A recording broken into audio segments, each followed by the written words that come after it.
YouTube is this remarkably malleable art form. And whether you think of it as a hobby or as a career, and I mean, this video is really addressed to people who make the commitment that they want it to be their career. They want to succeed. And admitting that to yourself is difficult. And then really thinking through philosophically and pragmatically, what are you willing to do to make it happen? So if that's what you want, if that's what you want is to succeed, now what are you willing to do to make it happen? I know a YouTube channel who I gave completely unsolicited advice to, a YouTube channel that does vegan food videos.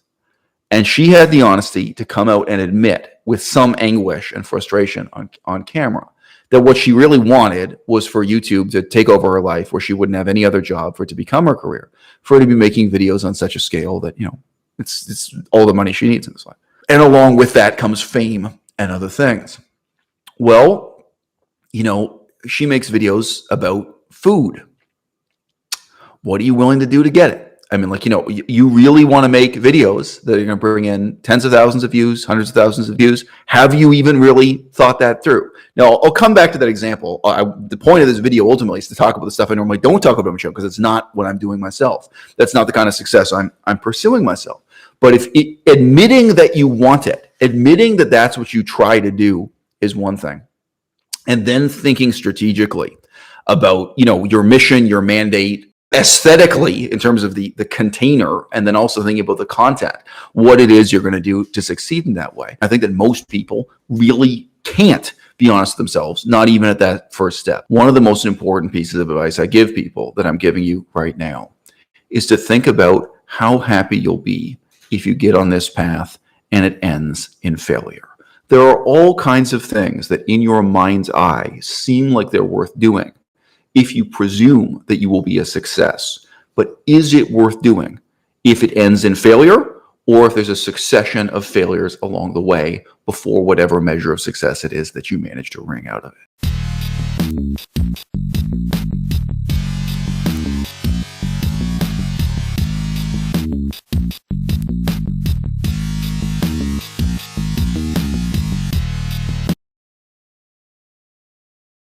I remember meeting people who were getting a PhD in anthropology at all phases and stages of that career path. And many of them had it fixed in their mind's eye that they would be the lucky minority to go on to get a highly paid, highly celebrated position as a published, famous anthropologist.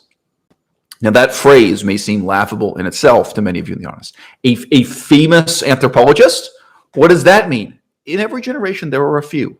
There are a few famous anthropologists. But how many people with PhDs in anthropology end up teaching English as a second language in Japan? How many of them end up teaching English as a second language in Taiwan, Thailand, Laos, Yunnan, the various places I met them? And I knew one guy with a PhD in anthropology who ended up getting a job working in the back of a kitchen as a fry cook and helping to train the other staff. Then I remember he went on to work in a wine shop selling bottles of wine over the counter. Now, look, if you love anthropology, if you love reading about anthropology, if you love writing about anthropology, if this is really part of the meaning of life for you, and you're willing to do it anyway, if you're willing to publish a book, and you feel that researching and writing and publishing that book about anthropology is worthwhile, even if nobody else reads it, even if nobody else appreciates it. You know what I mean? There are some people who have that level of commitment to anthropology. And I'm going to be real with you. I think when I was working as an editor, I used to work in the publishing industry. I think some of my clients were like that. Some of the authors whose books I was helping to publish, these were written by people who they had no hope that anyone would ever read their book. They had no hope of ever getting ahead in a career and never being a professor. But they were really committed to anthropology. They felt that this was worth doing, even if it ended in failure. Or forget the ending. In the end, we're all dead after all. Sooner or later, you die of old age, no matter what you specialize in. But for them, it was worthwhile to fail again and again and again, and to keep on failing. For them, anthropology was worth doing, even if it were a failure. The vast majority of people who make that decision, who make that commitment, who decide to spend tens of thousands of dollars In some cases, it's more than $100,000. Like getting a master's degree and a PhD, it can be a lot of money, and to spend many of the best years of their life struggling and suffering and not doing innumerable other things just to get that certification in anthropology. The vast majority of the people I've met, they have the delusion that they will go on to be the one in a million. They will be, what's a good comparison here? In stand-up comedy, they will be the equivalent of who's a famous stand-up comedian right now? They will be the next Kevin Hart. What Kevin Hart is to stand-up comedy. If you go into stand-up comedy, it's an equally good example, and you're going to put in the time and the hours and the effort and suffer the humiliation and suffer the failure, have the audience not laugh at your jokes again and again, go to open mic nights and try your material. And once in a while, you get a good joke. Like you have a bad set, there are a couple good jokes in it, then someone else steals your jokes. You get to live through that. You get to live through all the shame and humiliation of failure again and again and again.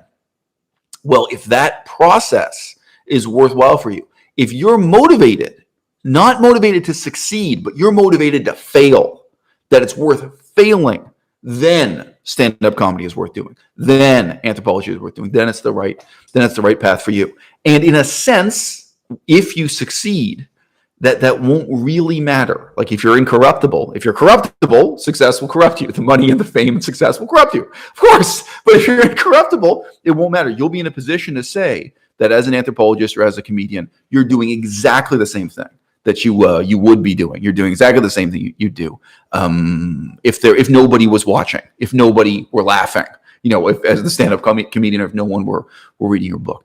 Now, here's the thing about YouTube. YouTube is this unbelievably malleable medium, right? Like the first two examples, they're really quite narrow.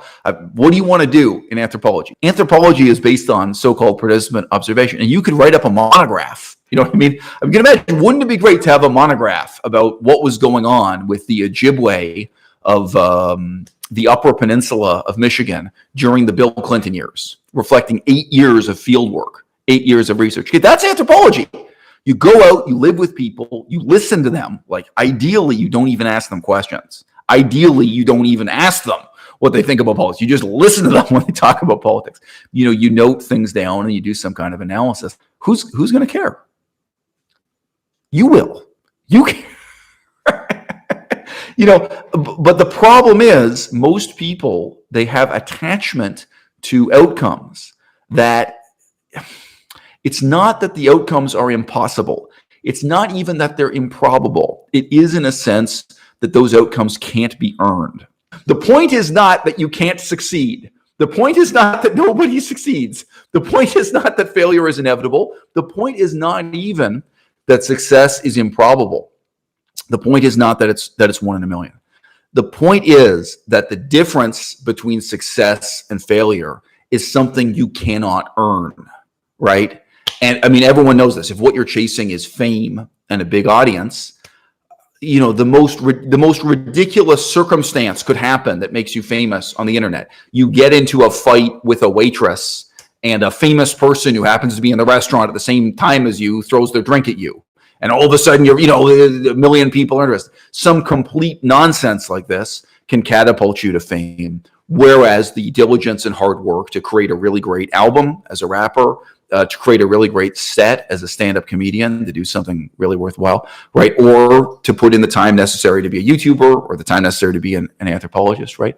You can't earn that further outcome. So you have to commit to, your own creative role, your involvement in the art form in a way where you are going to be happy, where it is going to be meaningful to you, even if it's a failure. So knowing that, well, what kind of rap album do you want to make? How is this going to affect your rap music? Once you it's not that you've let go of the process. It's not that you've let go of the product. Like you still care about quality. You still care about doing the best you can and making a great rap album, making an album that's better than the rap songs that are in the top 10, whatever. Okay, but what do you want to rap about? What is going to be the content of this?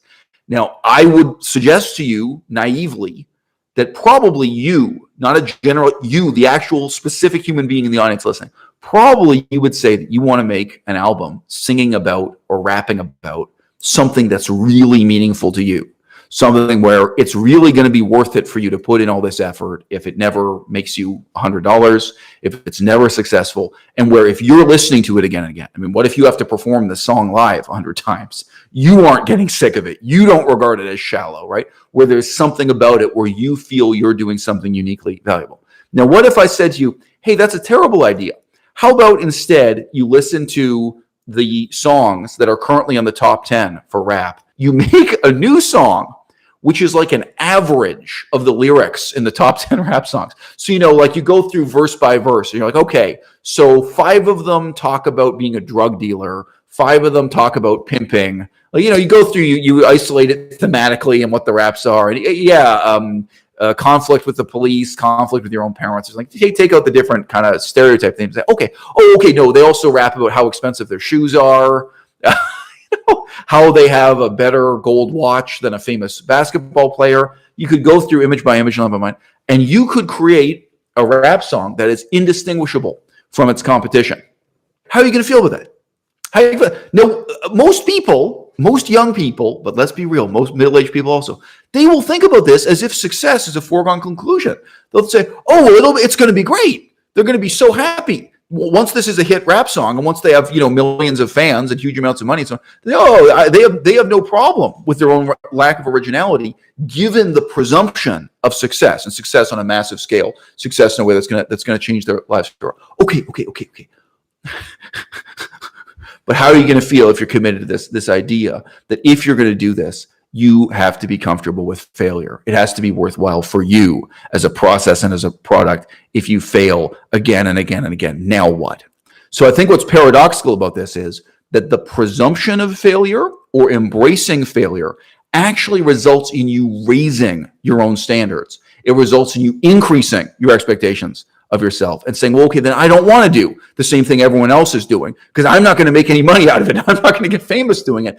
I have to actually do this for the sake of the art itself, or for the sake of the message itself, or for me, myself. I have to do this for me. I think what a lot of people are addicted to is the idea of effortless success. And let's be clear, YouTube gives you a remarkable number of examples of effortlessly successful people.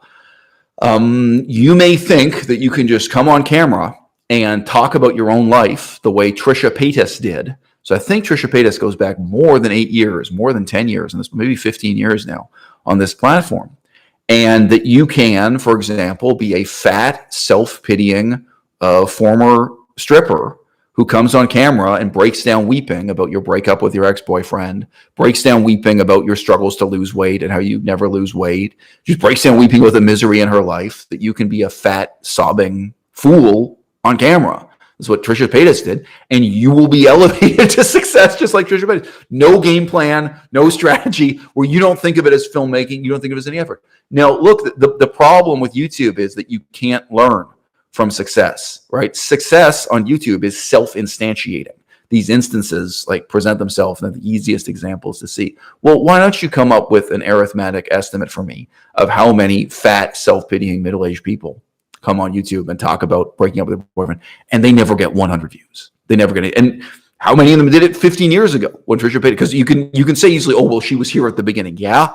There were a lot of those channels have been deleted. A lot of the evidence has disappeared. Most of them didn't keep their channels up. But you know what? There were a lot of people coming on and talking about their lives autobiographically. And again, ultimately, it can't be about the odds. It's not about a gamble. It's not about rolling the dice and seeing who wins, seeing who gets to be the next Trisha Paytas. Because the investment of time and energy you're making is 100% certain. It's only the outcome that's uncertain, right? So regarding it as a gamble is misleading.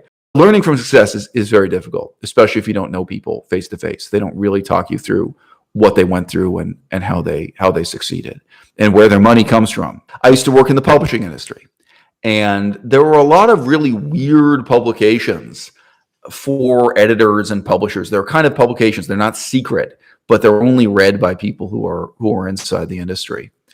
And I can remember reading articles talking about the fact from different angles. People have this assumption that you're getting rich from books, whether you're the editor or the author or whatever. And people do show up at these conventions in the publishing industry. There are different kind of book events, and they may show up driving a Ferrari or a Lamborghini or something, and people think, oh, that's because he published his book, or oh, that's because he is an editor or book publisher. He's making all this money out of books. It's like, no, this guy inherited several $1,000,000 from his parents and then decided to go into the book publishing industry as a kind of charity. And this applies to the authors also. So, I mean, anything like this, and this is a simple example, but boy, is it deep.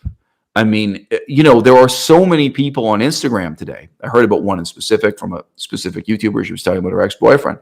There are people who photograph themselves leaning on an expensive car with a woman in a bikini. And the illusion the audience has is that this guy owns this expensive car because of the money he's making out of Instagram itself. Regardless of the extent to which, the model is paid for and the car is a rental, those things aside,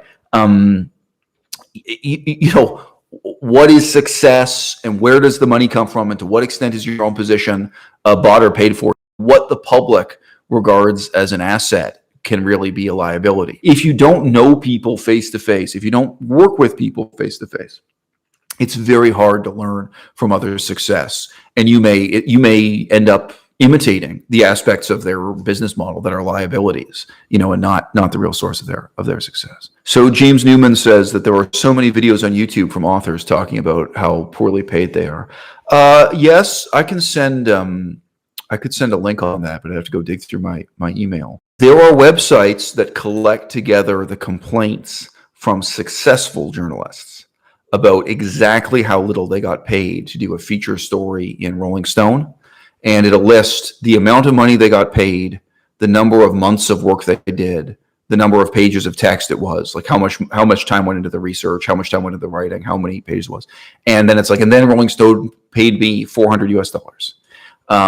So, I'm using Rolling Stone as an example. That's one that sticks in my mind. And it's so that authors can compare notes with one another and say, well, look, I only got paid $200 for this. What did you get paid? And these people are already in the incredibly privileged caste of being able to publish and get paid for it at all. I remember a particular article, and I think in this case it was in The Guardian, but maybe I'm wrong. Maybe it was in Publishers Weekly or New York Review of Books or something, because I used to read some weird publications connected to the publishing industry. A woman described a certain hit author. He was at one of the book launch events, launching one of his books. And there were many people at the event who were in the know that this guy was basically born a European aristocrat, that like his parents owned a castle. He had money this way. And he got a question from the audience, which was completely sincere. And the person stood and said, hey, look, I'm a fan of your books. This is the third book of yours I've read, and I love it. But tell me, I see, you have a wife and kids, and you're living more. So what I don't understand is how could someone like you devote your time to writing this kind of philosophical stuff with no other job or career? The guy gave an answer, which was 100% insincere. He stood there and said, yes, it's very difficult, but I have to supplement my income by also placing short articles in newspapers and magazines.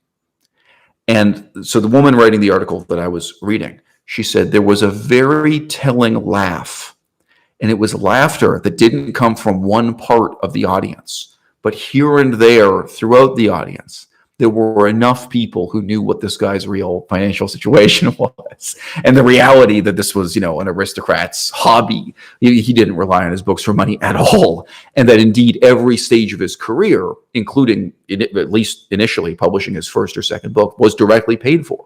Many authors now launch their careers by paying, they pay the publisher to print and publish the book.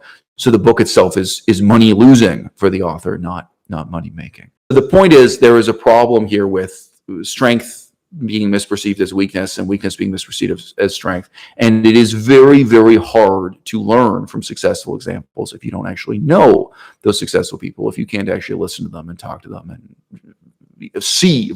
Ideally, you participate in the process and you really understand how their business works, as well as really understanding how their art works. This video is addressed to people, and it may be none of you in the audience, it may be none of the particular people in the audience right now, but it's addressed to people who've admitted to themselves that they want YouTube to be their only career, that ideally they'd make a transition from this being a hobby to being their sole source of income. So the question I'd next lead you to ask yourself about that, and again, many of these kind of reflections they apply to many, many other lines of work, many other, I don't know, many other interests in life, whether they're research interests, career interests, educational interests, or what have you. My girlfriend and I, we read a lot of literature from ancient Greece and Rome. Within the last 4.5 years, we have had a lot of stuff we've been reading from ancient Athens and Rome. And I think, Melissa, I think you're also impressed now by looking at Appian. I know you haven't had that much time with it. So, really, we first did Athens, but lately we've also read Rome. It would be quite a decision to make that your career, to say, hey, I don't want to just do this as a hobby. I want to make reading and talking about ancient Roman literature in Latin. I want to, and Melissa could do it. I could do it too. Let's not be humble. I also could. Compared to other languages I've studied, Latin would be incredibly easy. No offense. What a leap, and what a thing to admit to yourself. And now we've already brought into this conversation the other kind of philosophical question, which is, okay, if you want to do this, you want to do ancient Latin and or ancient Greek, okay, and you want that to be a career, are you going to be happy with yourself if you fail? If you commit to this, you give it 110%. And I don't just mean that you fail in the end. You fail in the process. You fail again and again and again. Now maybe it's worth it. Maybe it's going to be great. Maybe you can really feel good about yourself. And you say you're going to get a part-time job working at Arby's. I don't know. Does Arby's exist in Europe? Maybe I should use a less specific cultural example. I don't know. You're going to get yourself a part-time job as a librarian. There's something more vegan. You're going to get yourself a part-time job as a librarian. You're going to put all your time and energy into studying Latin and Greek and maybe publishing your own editions and writing your own research and coming on YouTube and talking about what you're doing in Latin. You are going to do this, and even if nobody ever cares and you never earn any money out of it, still, this is worth it to you, right? You love it enough that it's going to be worth it to you. Okay. So that works, right? If you're committed to it, where you're not just committed to success, you're willing to make the commitment, you're willing to put in the effort, even if it ends in failure, even if it's a failure at every stage of the process. Okay, so now you've got the winning formula. Like, there's a sense in which you can't lose, because even if you lose, you win. Because you're going to be so happy with yourself and so happy with your life that you managed to learn Latin, or you managed to learn ancient Greek, and you managed to do this research and publish these studies and come on YouTube and share that with the few dozen people who care. Whatever. If you can be happy failing, okay, you've got a working model. Have you ever known someone who decided to become a bodybuilder and come on YouTube and talk about weight loss and fitness, and they never get more than 500 viewers? Do you know anyone like that? I know a lot of people like that. Okay. The problem is, in terms of the content you're doing, in terms of the choices you're making, right? Is it going to be worth it to you to sacrifice your whole life to going to the gym and eating that regimented diet and photographing yourself in that bikini, or if you're a dude, photographing yourself in those bikini bottoms, whatever, you know what I'm saying? And paying for the waxing and paying for the laser hair removal, okay? And all the work you're putting into your appearance and your health and fitness to come on YouTube and give a message. And again, before I talked about being a rapper, where your rap lyrics are like an average of 10 other rappers' rap lyrics, right? You are probably giving health advice that could be generated as the average of 10 other bodybuilding YouTube channels, right? Like, I can take those, put them into a computer and get the average, and you're saying something that approximates what 10 other YouTube channels said, right? And you are devoting all of your time and energy to that, and you probably made that commitment or made that decision with success as a foregone conclusion, and you didn't think about how meaningful is this going to be for me? How rewarding is it going to be for me if I fail?